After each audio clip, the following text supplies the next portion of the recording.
Tim kuasa hukum terpidana mendatangi Bareskrim Polri pada Rabu, 30 Oktober 2024, untuk melihat perkembangan signifikan terkait laporan mengenai kasus Vina. Diketahui, Jutek Bongso mewakili 8 terpidana dalam kasus Vina melaporkan Ibtu Rudiana, AF, DD, Pak RT Abdul Pasren, dan anaknya, Kahfi. Mereka dilaporkan terkait kasus Vina dengan dugaan yang disangkakan berbeda-beda.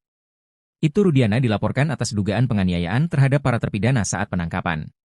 AF dan DD dilaporkan atas dugaan memberi keterangan palsu. Sementara itu, Pak RT Pasren dan anaknya dilaporkan atas keterangan palsu karena mereka tidak mengakui jika para terpidana berada di rumahnya pada malam tewasnya Vina dan Eki.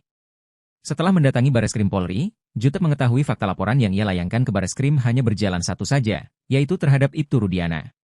Jutek menegaskan bahwa laporannya terhadap Rudiana tidak perlu menunggu putusan peninjauan kembali, PK, terpidana. Menurutnya, tindakan penganiayaan yang dilakukan oleh Ibtu Rudiana dan rekan-rekannya adalah tindak pidana murni. Ia lantas menyinggung pelanggaran prosedural dan pelanggaran pidana. Jika seorang anggota polisi melakukan pelanggaran prosedural, itu tidak otomatis menghapuskan pidananya. Jika terbukti melanggar hukum, harus tetap diadili, ujarnya. Ia lantas mempertanyakan apakah seorang polisi kebal terhadap hukum yang berlaku di masyarakat.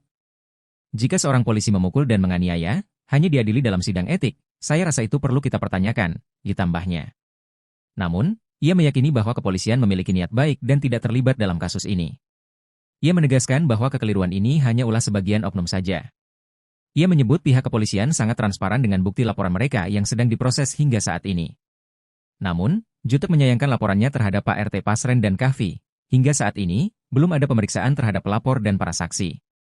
Oleh karena itu, ia kembali mendatangi Bareskrim untuk mendorong institusi Polri agar lebih cepat lagi dalam menangani kasus ini.